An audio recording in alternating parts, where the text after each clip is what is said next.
আজ আমি কী করেছি বলতো, একটা ফুল ভাজা। কী ফুল সেটা ভিডিও শেষে বলবো।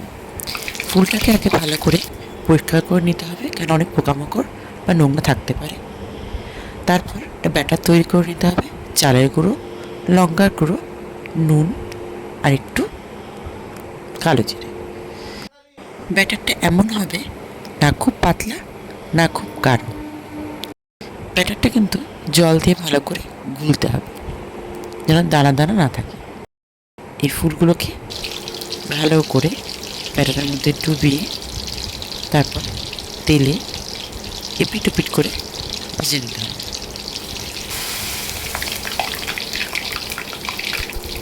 আঁচটা একটু কমিয়ে দিতে হবে, কারণ বেশি আঁচ থাকলে কিন্তু এটা পুড়েও যেতে পারে। এক পিঠ ভাজা হলে তারপর অপর পিঠ ভাজতে হবে।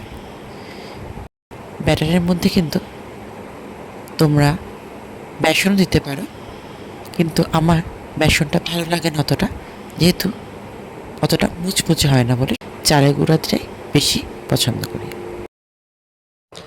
ভাজা হয়ে গেলে এটা তুলে নিতে হবে। ভাজার পর দেখতে এগুলো এরকম লাগবে, খেতেও কিন্তু বেশ ভালো। এগুলো কী ফুল তোমরা কি বুঝতে পেরেছ? এটা হলো বক ফুল, সাদা রঙের হয় এবং ভেজে এগুলো খাওয়া হয়।